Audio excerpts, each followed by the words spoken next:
نويت سنة الاعتكاف. ہمارے آخری نبی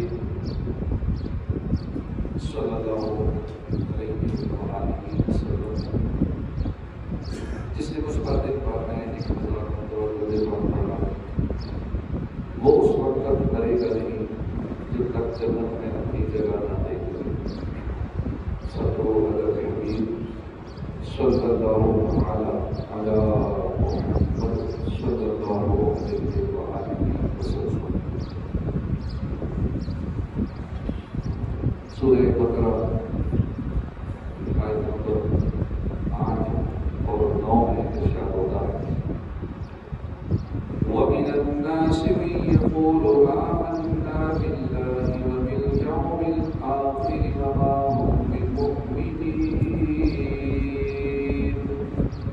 يُخَادِعُونَ اللَّهَ وَالَّذِينَ آمَنُوا وَمَا يَخْدَعُونَ إِلَّا أَنفُسَهُمْ وَمَا يَشْعُرُونَ. ترجمہ کنز العرفان. اور کچھ لوگ کہتے ہیں کہ ہم اللہ پر اور آخرت کے دن پر ایمان لے آئے ہیں، حالانکہ وہ ایمان لانے والے نہیں، ایمان والے نہیں ہیں. یہ لوگ اللہ کو اور ایمان والوں کو فریب دینا چاہتے ہیں، حالانکہ یہ صرف اپنے آپ کو فریب دے رہے ہیں اور انہیں شعور نہیں ہے. ہم نے پہلے پارے کی سورہ بقرہ کی جو 2 آیات سننے کی سعادت حاصل کی ہے. یہاں میری آیت نمبر 8 سے آیت نمبر 20 تک کل 13 آیات ہے اور اس میں منافقین کا ذکر ہے، بڑی تفصیل کے ساتھ ذکر ہے. سورہ بقرہ میں اس مقام پر 3 قسم کے لوگوں کا ذکر ہوا. پہلے ہے متقین، یعنی مخلص مسلمان جنہوں نے دل سے ایمان قبول کیا، زبان سے بھی اقرار کیا، اور یہی لوگ ہدایت پر ہیں، یہی کامیابی ہے، یہی وہ خوش بخت ہے کہ جو قرآن کریم کی ہدایت کو قبول کرتے ہیں، اس سے فائدہ اٹھاتے ہیں، دنیا بھی سنبھالتے ہیں، آخرت بھی سنبھالتے ہیں. دوسرے نمبر پر وہ لوگ ہیں کہ جنہوں نے نہ زبان سے ایمان قبول کیا، نہ ان کے دل میں ایمان کا نور داخل ہوا. یہ کافر ہیں، ضدی ہیں، ہٹ دھرم ہیں، ان کے دل پر، ان کے کانوں پر مہر لگ گئی، آنکھوں پر پردے ہیں، آخرت میں ان کے لیے بڑا عذاب ہے. تیسرے نمبر پر وہ لوگ ہیں کہ جنہوں نے زبان سے کلمہ پڑھا لیکن دل سے اقرار نہیں کیا، ایمان ان کے دل میں داخل نہیں ہوا، انہوں نے دل میں کفر کو چھپایا، جھوٹے کو کلمہ پڑھا. یہ منافق اور یہ کافروں سے بھی بدتر ہے. انہی کے متعلق فرمایا کہ بے شک منافق دوزخ کے سب سے نیچے طبقے میں ہوں گے. تو پتہ چلا کہ منافقوں کو کافروں سے بھی زیادہ سخت عذاب دیا جائے گا. اللہ پاک ہمیں عذاب دوزخ سے محفوظ کرے، الہی جہنم سے آزاد کر دے، ایسے دوست میں داخلہ مانگتا. منافق چونکہ زیادہ سخت ہے، بدتر ہے، سب سے بڑھ کر نقصان پہنچانے والا ہے، اس لیے اللہ کریم نے ان مقامات پر تفصیل کے ساتھ منافق کے بارے میں بتا دیا. ان کی علامات بتائیں، ان کے برے کردار کے بارے میں بتائیں، اور منافقوں کے عیبوں کی وضاحت فرمائی تاکہ مسلمان ان کو پہچان سکیں اور ان کے شر سے محفوظ رہیں. چنانچہ فرمایا اور کچھ لوگ کہتے ہیں، یعنی منافقوں کو کچھ لوگ کہا گیا ہے، مطلب یہ کہ منافق اس لائق ہی نہیں ہے کہ ان کا ذکر کسی خوبی کے ساتھ کیا جائے. بس وہ کچھ بدبخت لوگ ہیں جو کہتے ہیں کہ ہم اللہ اور اس کے دن پر ایمان لائے. اسلامی عقائد کے 2 ادارے ہیں. سب سے پہلا عقیدہ اللہ کو ایک ماننا ہے، اور سب سے آخری عقیدہ قیامت پر ایمان رکھنا ہے، قیامت پر یقین رکھنا ہے، نبیوں پر ایمان لانا، فرشتوں پر ایمان لانا، اللہ کی کتابوں پر ایمان لانا، ضروریات دین پر ایمان لانا. یعنی منافقوں نے کہا کہ ہم اللہ پر بھی ایمان لائے، اس کے رسولوں پر بھی لائے، کتابوں پر لائے، غرض تمام اسلامی عقائد پر ایمان لائے، مگر اللہ فرماتا ہے نہیں لائے. منافق کہتا ہم ایمان لائے کیونکہ اللہ پاک دلوں کے حالات جانتا ہے. اللہ پاک فرماتا ہے پر وہ ایمان والے نہیں ہیں. منافق کہتے ہیں ہم ایمان لائے، ہم پکے مسلمان ہیں، لیکن ان کا یہ کہا، ان کا یہ صرف ایمان زبان سے کہتا ہے، ان کے دل میں ایمان نہیں داخل ہوا، دل سے کلمہ نہیں پڑھا، پہلے زبان سے کہا. یہاں یہ سوال ذہن میں ابھرتا ہے، اگر انہوں نے ایمان قبول کرنا ہی نہیں تھا تو دل سے کلمہ ہی نہیں پڑھتے. دل سے کلمہ پڑھنا ہی نہیں تھا تو زبان سے کیوں کہتے ہیں ہم مسلمان ہیں؟ اللہ پاک نے فرمایا کہ یہ لوگ اللہ کو اور ایمان والوں کو فریب دینا چاہتے ہیں، دھوکہ دینا چاہتے ہیں. کسی کو منہ سے کلمہ پڑھ رہے ہیں، منہ سے اور کہہ رہے ہیں، اندر سے اور ہے. اور آج کل لوگ اس کو بڑی تیزی سمجھتے ہیں. اوپر سے سب کچھ سیٹ رکھو، اندر سے جو بھی ہو، اندر سے اسی کی جڑیں کاٹو، جس کے ساتھ اٹھنا بیٹھنا ہے، جس کے ساتھ کھانا پینا ہے. یہ لوگ اپنے آپ کو دیکھو دھوکہ دے رہے ہوتے ہیں، لیکن سمجھتے ہی ہے کہ ہم کسی اور کو چونا لگا رہے ہیں. یہ اپنے آپ سے فریب کر رہے ہیں. یعنی زبان سے ایمان کا اظہار کرتے ہیں تاکہ انہیں مسلمان ہی سمجھا جائے، ان پر وہی نوازشات ہوں جو مسلمانوں پر ہوتی ہیں. رسول اکرم صلی اللہ علیہ وسلم ان کے ساتھ اسی طرح شفقت سے پیش آئیں جس طرح مسلمانوں کے ساتھ پیش آتے ہیں. مسلمان ان کو اپنا بھائی سمجھیں، ان کی جان و مال کی حفاظت کریں جس طرح مسلمان کی حفاظت ہوتی ہے. انہیں وہ تمام فائدے حاصل ہوں جو اسلامی سلطنت میں ایک مسلمان کو ہوتے ہیں. یہ سارے بینیفٹ سے لینا چاہتے ہیں جو مسلمانوں والے ہیں. ساتھ ہی ساتھ دل میں کفر کو چھپائے ہو. بس یہ اللہ کو اور ایمان والوں کو دھوکہ دینے کی کوشش میں ہے، جبکہ حال یہ ہے کہ یہ صرف اپنے آپ کو فریب دے رہے ہیں، ان کو خبر نہیں، یعنی شعور نہیں ہے. اللہ پاک کو اور اس کے پیارے محبوب کو بلا کیسے کوئی دھوکہ دے سکتا ہے؟ دھوکہ تو اسے دیا جاتا ہے جس سے کچھ چھپا ہو، جس سے کچھ پتہ نہ ہو. اللہ پاک تو علام الغیوب ہے، غیبوں کو جاننے والا ہے، علام الغیوب بھی ہے، سب چھپی باتوں کو جانتا ہے، دلوں کے حالات سے بھی واقف ہے. کائنات کی وسعتوں میں ایک ذرہ بھی ایسا نہیں ہے کہ جو رب قدیر سے چھپ سکتا ہو. لہذا اللہ کو دھوکہ نہیں دیا جا سکتا. ایسے ہی اللہ کے محبوب کو بھی دھوکہ نہیں دیا جا سکتا کیونکہ وہ اللہ کے خلیفہ اعظم ہیں. رب قدیر نے اپنے حبیب کو ماں کانا وما یکون کا علم عطا فرما دیا. یعنی جو ہو چکا، جو ہوگا، اللہ نے اپنے حبیب کو سارا علم عطا فرما دیا. ان کو پھر دھوکہ کیسے دیا جا سکتا؟ وہ تو دلوں کے حالات سے بھی باخبر ہے. فریاد امتی جو کرے حال زار میں، ممکن نہیں کہ خیر بشر کو خبر نہ ہو. امتی یہاں پکارے، آقا مدینے میں سنتے ہیں. دل میں بات لائے، آقا کو دلوں کے حالات کی بھی خبر ہے کہ میرے کس امتی کا دل پریشان ہے، میرا کس امتی کا دل دکھی ہے. آقا سنتے بھی ہیں، جانتے بھی ہیں، اور کوئی پکارے تو مدد بھی کرواتے ہیں. آپ صلی اللہ علیہ وآلہ وسلم تو ابتدائی سے ہر ایک کی حقیقت اور ہر ایک کے انجام سے خبردار ہے. آپ نے آج کی رات سب کو پارا اور سب اہل ایمان کو دیکھا ہے. آپ نے صحابہ کرام کو بھی جنتیوں اور دوستیوں کے ناموں کے رجسٹر دکھا دیے. صحابہ کو پروف دے دیا کہ یہ رجسٹر ہے، ان میں یہ جنتیوں کے نام ہیں، یہ دوستیوں کے نام ہیں. دیکھیں یہ سب کچھ ہونا ہے. جو ہونا ہے حضور کو پہلے ہی پتا ہے کہ یہ ہونا ہے. آپ صلی اللہ علیہ وآلہ وسلم نے بڑے سے بڑے کافر کی ایمان لانے کی خبر دی تو بالآخر وہ مسلمان ہو کر ہی دنیا سے گیا. جس کے متعلق فرمایا کہ کفر پر مرے گا وہ کفر پر ہی مرا. تو اللہ اس کے محبوب کو کیسے دھوکہ دیا جا سکتا؟ لہذا سچ یہی ہے کہ یہ منافق لوگ یہ پانی پر دیوار بنانے کی فکر میں ہے. یعنی ناممکن کاموں کے پیچھے لگے ہوئے. یہ چاہتے ہیں کہ زبان سے کلمہ پڑھ کر ظاہر میں اپنے ایمان کا اظہار کر کے دل میں کفر چھپا کر اللہ کو اس کے پیارے محبوب کو اہل ایمان کو دھوکہ دے دیں گے. مگر یہ حقیقت ہے کہ یہ بدبخت یہ خود غریبی میں مبتلا ہے, یہ اپنے آپ کو دھوکہ دے رہے ہیں مگر انہیں شعور نہیں. یہ دو آیات جو ہم نے سننے کی سعادت حاصل کی ہے ان میں بہت ساری باتیں ہمیں سیکھنے کو ملتی ہے. دو اہم بنیادی درس جو یہاں ہمیں سیکھنے کو ملتے ہیں وقت کی مناسبت سے مختصر سے یاد کریں گے.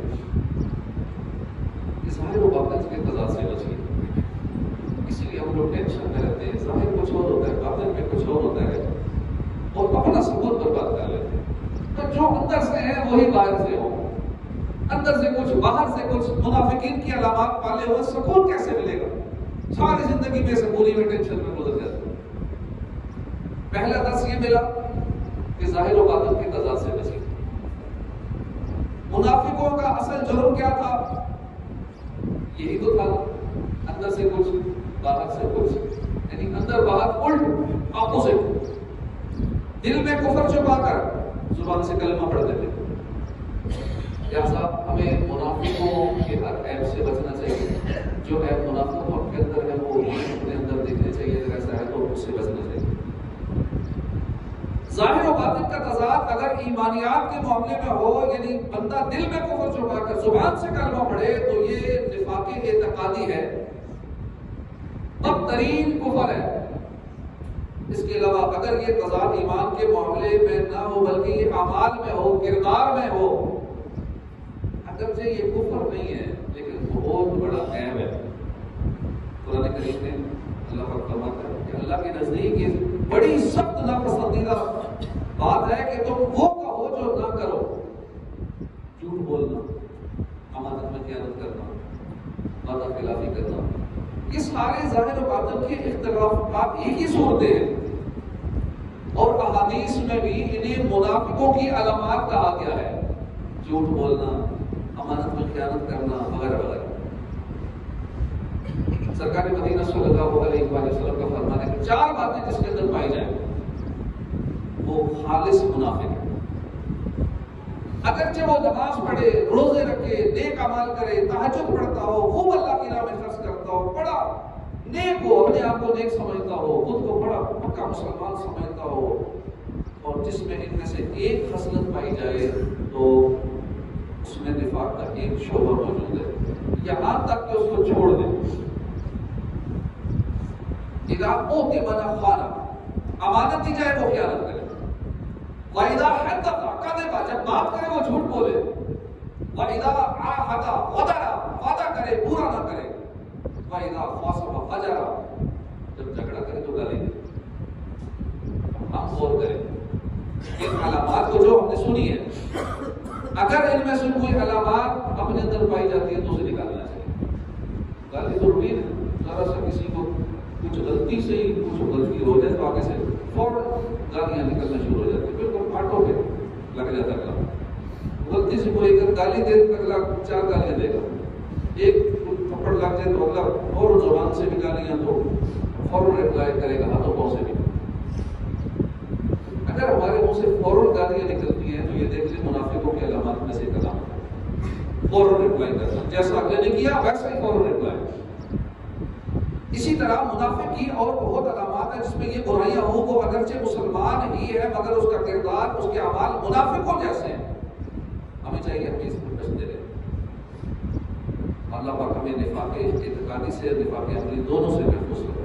ہم بظاہر بڑا نیک صورت ہے, کل میں یہ مجھ کو اپنے سیرت ظاہر اچھا ہے باطن برا ہے, یا خدا تجھ سے میری دعا. اے دنیا میں چھپائے حشر میں بھی نہ اب آج پائے, آہ نامہ میرا کھل رہا ہے, یا خدا تجھ سے میری دعا.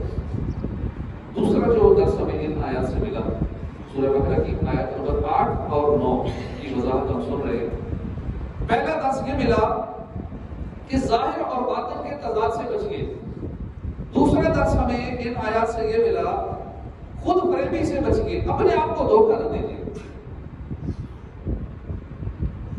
اب دیکھیے نا منافقوں کا جو وصف بیان ہوا, اللہ پاک نے فرمایا کہ حالانکہ یہ صرف اپنے آپ کو فریب دے رہے، انہیں شعور نہیں ہے۔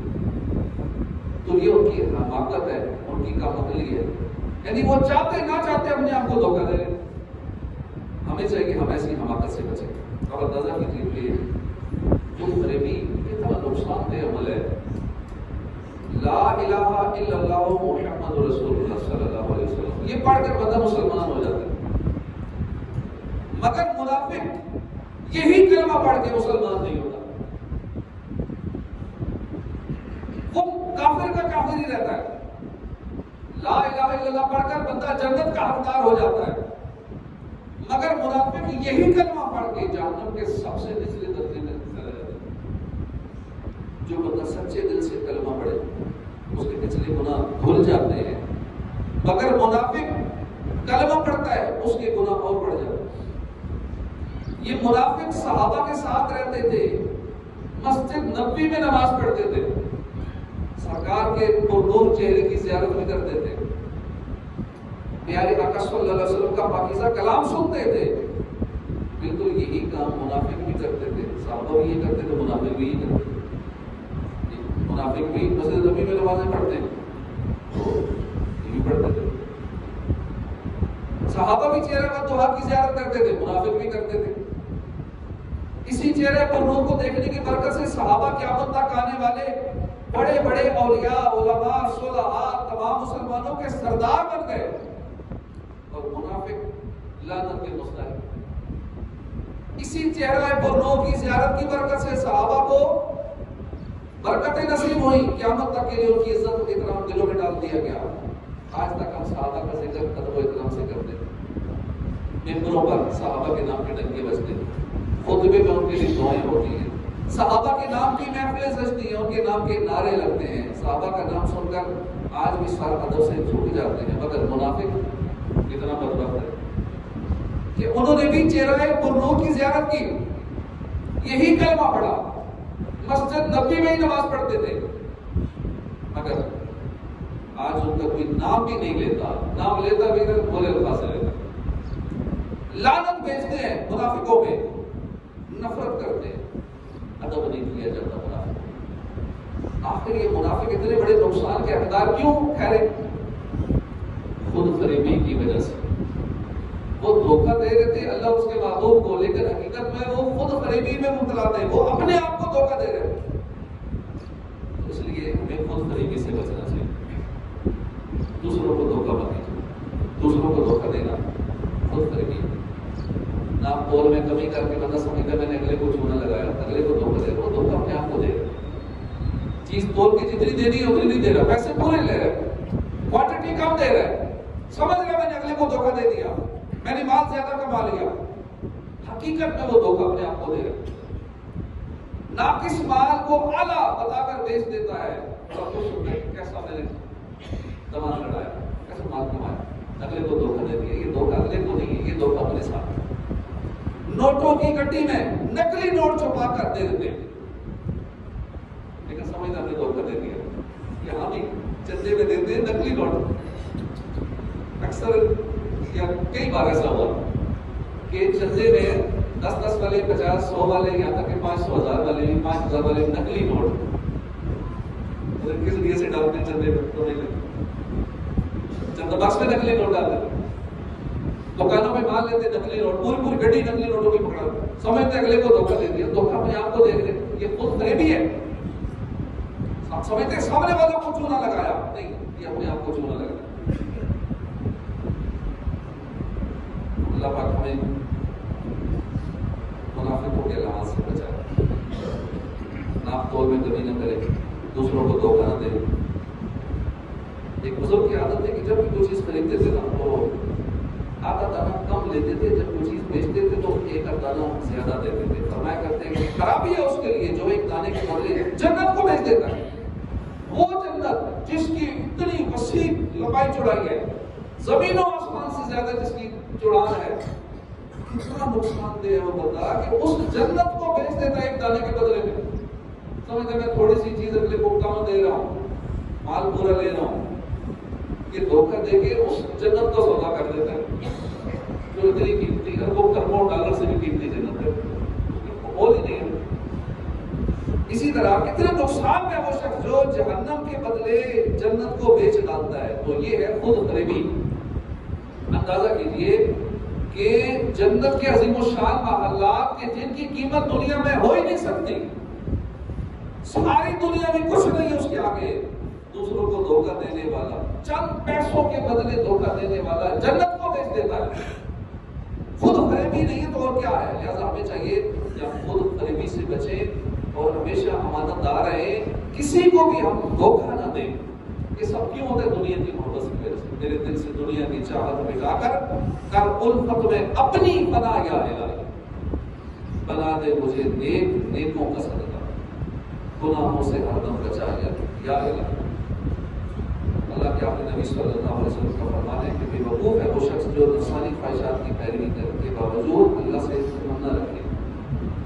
جو بندہ کبیرہ گناہ کرے، فرائض چھوڑے، واجبات نہ کرے، گناہوں سے توبہ بھی نہ کرے اور پھر جنت کی امید لگائے کہ مجھے جنت نہیں ملے گی، نماز ایک نہیں پڑھنی، کہ جنت اللہ دے گا، اللہ بڑا قریب رہے گی میرا ہاتھ جنت کی ملے گی۔ پھر جو یہ نمازیں پڑھ رہے ہیں، نیک اعمال کریں، کیا کہ مولانا بیوقوف ہے کہ جنت ان کو مل جانی ہے جو ایک نماز کی نہیں پڑھنی، جنہوں نے سارا دن دھوکہ فراڈ کرنا ہے، جنہوں نے جی بھر کے گناہ کرنے ہیں اور جنت کی امید لگا کے رکھنی ہے، تو یہ دھوکہ ہے، اپنے ساتھ دھوکہ۔ جب اللہ نے اس کی پیارے حبیب نے واضح فرما دیا نماز نہ پڑھنے والا جہنم کا حقدار ہے، جب اللہ کے محبوب نے فرما دیا ایک نماز چھوڑنے والے کا نام جہنم کے اس دروازے پہ لکھ دیا جاتا ہے جہاں سے وہ داخل ہوگا، اور ہم کہتے ہیں مجھے جنت ہی ملے گی، نماز ایک نہ پڑھو۔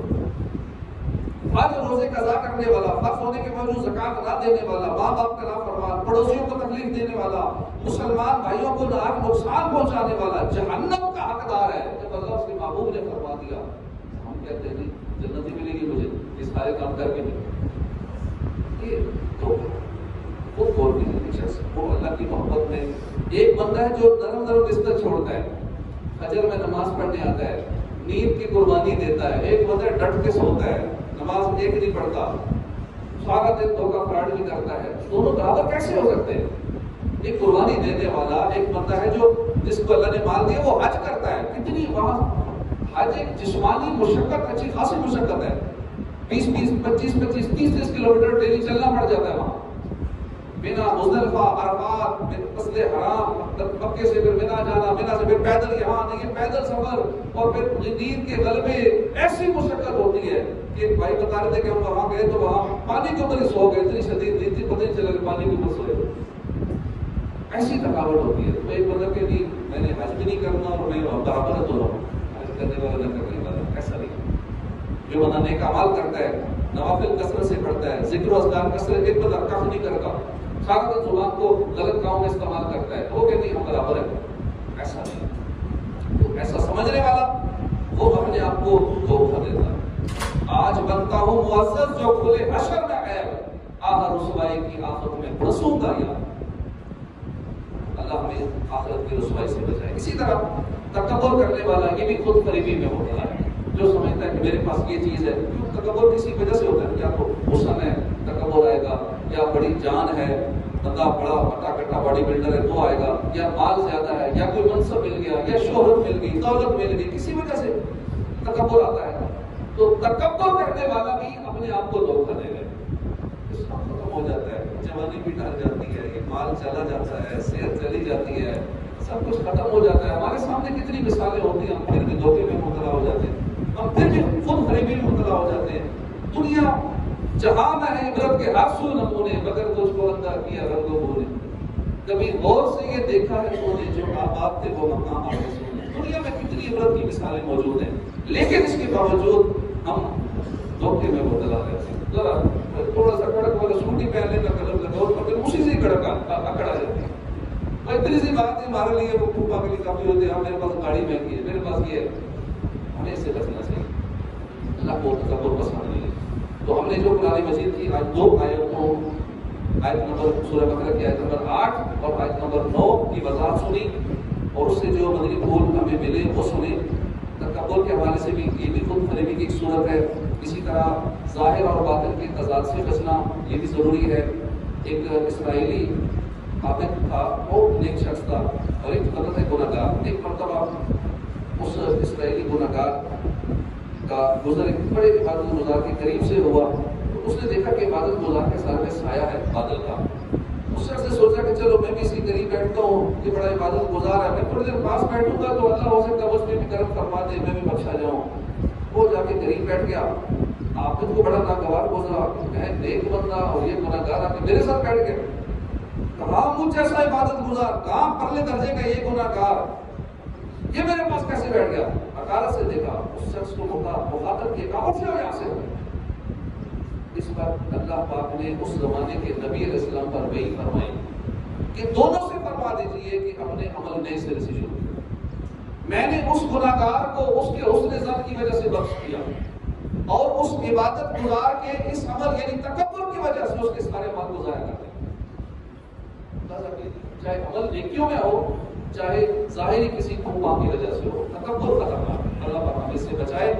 باطنی بیماریوں سے بھی بچنا ہے, برے عقائد سے بھی بچنا ہے. برے عقائد, بہت سارے لوگ عقائد خراب کرنے کی کوشش کرتے ہیں, اور ہمیں معلومات نہ ہونے کی وجہ سے ہم ایسوں کی باتوں میں آ جاتے ہیں کیونکہ علم نہیں ہوتا.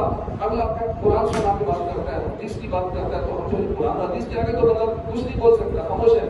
لیکن ہمیں پتہ نہیں ہوتا کہ کیا بات قرآن میں کیسی ہے اور حدیث میں کیسے ہے. جو کہ بندہ بتا رہا ہے یہی ہے یا کچھ اور ہے.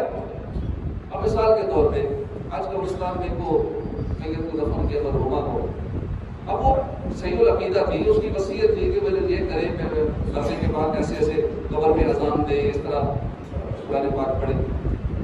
ایک شخص جن کی عقیدہ خراب ہوتا ہے وہ دیکھ کر ریکارڈ بنتے, جیسے ہی اذان دینے لگے تو کہتے اذان نہیں دینی. اب اذان دینے کا نقصان کیا ہے؟ اذان کے تو فائدے ہی فائدے ہیں. اور بہت سارے مقامات پہ لوگ سمجھتے ہیں اذان سے نماز کے لیے, نماز کے علاوہ بھی اذان دی جاتی ہے. جیسے کورونا کے دنوں میں مصیبت آ گئی, جگہ جگہ اذانیں ہوتی تھی, ٹی وی پہ سوشل میڈیا پہ اعلان ہوئے, لوگ سارے اذانیں دی, جہاں مصیبت آ جائے اذانیں. اور بہت سارے مواقع جہاں اذان دینے کا حکم ہے, کیونکہ اذان دینے سے شیطان بھاگ جاتا ہے. میت کا امتحان شروع ہوتا ہے, فرشتے آتے ہیں, اس وقت شیطان آ جاتا ہے, اس کو کہتا ہے کہ تو میں رکھوں, من رکھو گا, شیطان اپنی طرف اشارہ کرتا ہے. تو اس وقت شیطان کو بھگانے کے لیے بھی اذان بہت کارآمد ہوتی ہے, اور بہت سارے فائدے. ثواب کا کام ہے اذان دینا, اس اذان سے منع کر دیا. اب جو سیدھے سادے ہوتے ہیں, گھر والے پاس کر میت کو بھی پریشان ہو جاتے ہیں, شاید ایک غلط ہی کام ہے, ٹھیک ہے کہ اذان نہ دینا. بھائی اذان نہ دینا, ایک بندے کے کہنے پہ اپنی میت کا جو فائدہ کرنا چاہتے ہیں اس کا نقصان کر رہے ہو. اب جس سے اتنی محبت کرتے تھے اپنی والدہ سے, اپنی بہن ہے, بیٹی ہے, جو بھی دنیا سے گئی ہے, اب ایک فائدہ جو اس کا کر سکتے تھے مرنے کے بعد وہ بھی نہیں کر رہے.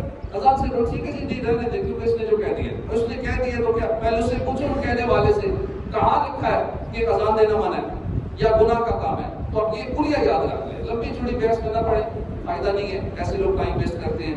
ایک شریعت کا کلیہ ذہن میں بٹھا لیں کہ جس چیز کا شریعت نے حکم دیا وہ کرنا ہے, جس چیز سے شریعت نے منع کیا ہے وہ منع ہے, جس میں قرآن و حدیث نے خاموشی اختیار کی ہے وہ کام جائز. جو بندہ کسی کام سے منع کرے, سب سے پہلا سوال کریں کہ آپ قرآن و حدیث سے شریعت کی دلیل لے آئیں, کہاں یہ چیز منع ہے, دلیل لا نہیں سکے گا. اب اس کے بعد آپ کہیں ٹھیک ہے جائز ہونے کی دلیل پھر ہم بعد میں بتائیں گے, پہلے آپ جو اعتراض کر رہے ہو وہ بتاؤ کہ کہاں منع یہ چیز, اس کے بعد پھر اگلی بات کریں گے. تو شرک ہے, بدعت ہے. بدعت ہے کیوں بدعت ہے؟ کیونکہ حضور کے زمانے میں, صحابہ کے زمانے میں یہ کام نہیں ہوتا تھا تو اس لیے بدعت ہے. وہ تو بہت سارے کام نہیں ہوتے تھے. اس وقت جیسے مسجدوں کی یہ صورت نظر آ رہی ہے, اس انداز میں مسجدیں نہیں تھی, لینٹر ایسے نہیں تھے, یہ محراب نہیں تھے, مسجدوں میں مینارے نہیں تھے, یہ کارپیٹس نہیں تھی, یہ ماربل وغیرہ نہیں تھے, یہ پنکھے نہیں تھے, یہ لائٹس نہیں تھی. اس دور میں تو اور ہی چلا کرتے تھے, اور انداز ہوتا تھا. اس کا مطلب ہے یہ سارے کام ناجائز ہو گئے. کیوں جی, حضور کی دور میں جو چیز نہ ہو اس دور میں ہو تو ناجائز ہے. پھر اس کا سوال تو پھر اگلے سے بنتا ہے. یہ عالم صاحب نے کہا بھی کہ ہاں جی حضور کے دور میں جو نہ ہو اب ہو, کیا وہ جائز ہے ناجائز ہے؟ کہتے ہیں ناجائز ہے. کہتا ہے پھر آپ بھی حضور کے دور میں نہیں تھے تو کیا فتویٰ آپ پہ بھی لگے گا, آپ پہ جائز ہوئے ناجائز. ایسوں کے لیے بہت سارے جواب ہیں. اللہ پاک ہدایت نصیب فرمائے. آمین بجاہ نبی الامین صلی اللہ علیہ وسلم.